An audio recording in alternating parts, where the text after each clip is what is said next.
और वहां पर एक भगत की इच्छा थी कि गुरु जी कथा, आप अच्छी कथा पढ़ते हो, हमें भी कथा करवाना, लेकिन हमने मदुराई में करवाना है। क्या कहा?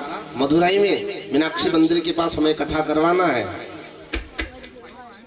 इधर ध्यान दो पटेल साहब, क्या कहा?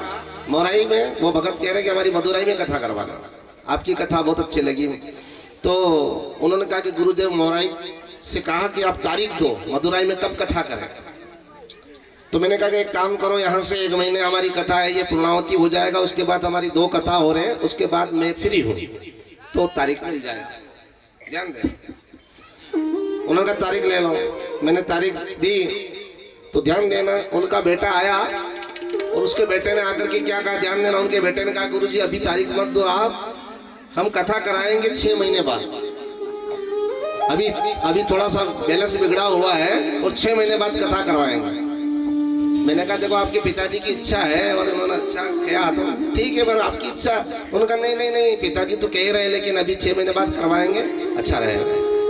आप बात मानो या ना मानो, जिन पिता की इच्छा जो थी, जो तारीख फिक्स हो गई थी, वही पिता पूर्णाहुति के दिन ऊपर चले गए। समय का भरोसा है क्या? नहीं है समय का भरोसा। और उन्हीं पिताजी के लिए उस बेटे ने फिर मदुराई में कथा रखी, लेकिन वो आनंद कहाँ पिताजी को नहीं मिली। कथा तो बढ़िया हुई, सब अच्छा हुआ, लेकिन उनके निमित्त कथा हुई। इसलिए अगर कोई संकल्प आपके मन में आ रहा हो, कोई शुभ संकल्प जाग रहा हो कि कथा करवाना, भागवत करवाना, तो करवा लेना।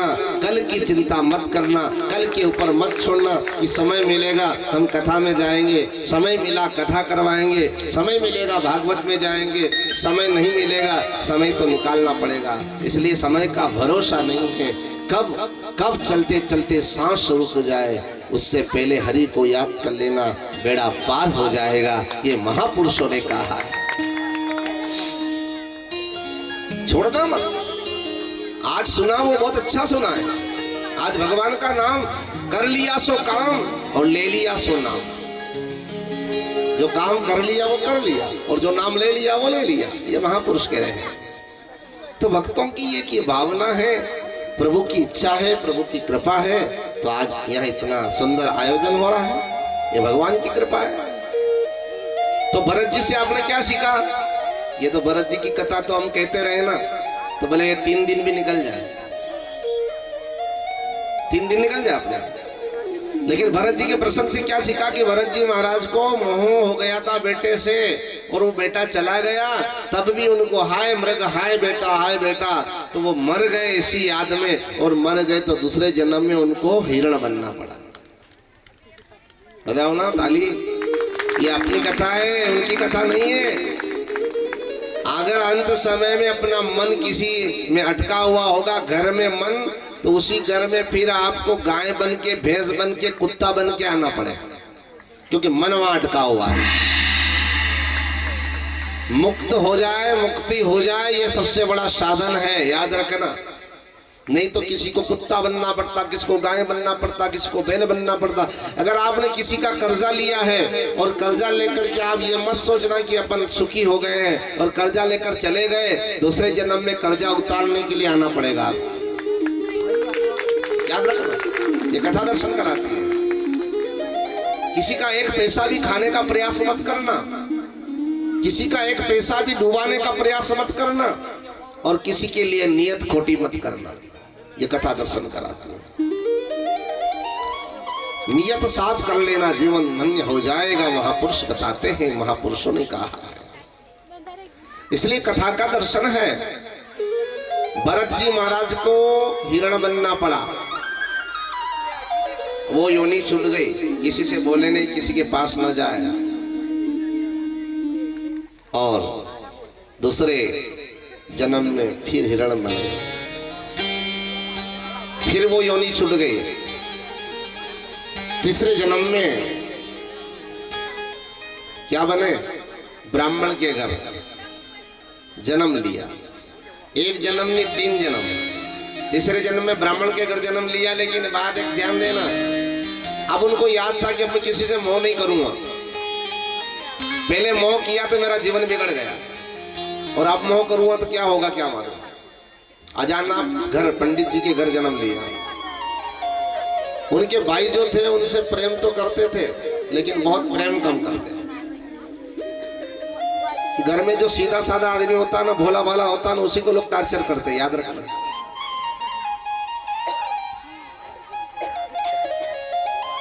घर में हलवा बिगड़ जाए तो सासू जी बहू के ऊपर डोल देते। मेहमानों में कहते कि साहब बहू नवा नवी है, उन्हें बनाए हो जो सही नहीं बने, उसने बनाया नहीं है ना, इसलिए ज्ञान नहीं है। और अच्छा बना तो मेहमानों ने कहा मैंने बनाया है, अरे आपने बहुत अच्छा बनाया। वो बोले बहू ने बनाया हो, लेकिन अच्छा बनाया है ना, तो हमने बनाया। ये सासू बहू की कथा ने कथा अपनी है। अपन कोई काम करते अच्छा होता है तो अपने ऊपर लेते हैं कि मैंने करा है। कोई काम अच्छा हो जाए, आयोजन अच्छा हो जाए, हमने करा है, और बिगड़ जाए तो उन्होंने करा है। ये संसार की आदत है, दुनिया की आदत है, थोपना मत। और वन में जो सीधी लकड़ी है ना वही काटी जाती है, टेढ़ी के पास कोई नहीं जा रहा। टेढ़ो आदमी वे नहीं बढ़ती दूर रह गई, टेढ़ो ऐसा इससे 2 हाथ दूर। और बेचारा सीधा होता है, भोला होता है ना, उसी को कहते हैं बिगड़ जाए तो इसने करा। अब वो सुन ले बबला है ना, भोले वाले को परेशान करते हैं लोग, याद रखना। इसलिए जिस समय बोलना पड़े तो उस समय बोलना भी चाहिए। नहीं बोलने का काम है उस समय नहीं बोलना चाहिए। ये संसार बताता है, कथा बताती है।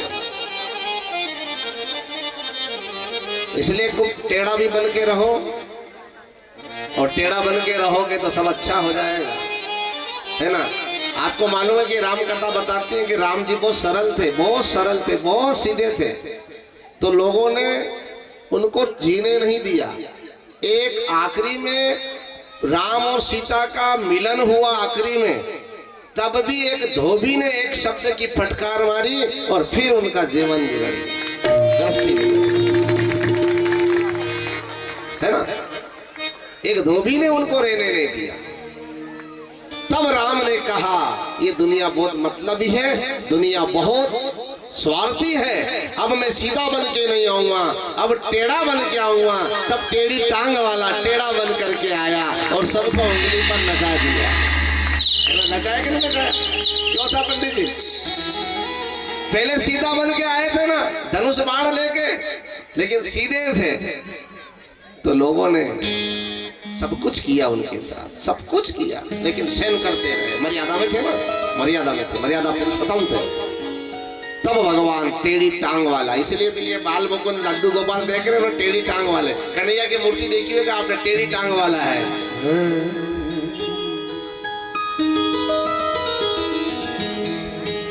ये अपना सुंदरभावे ठाकुर के चरणों में जय हो।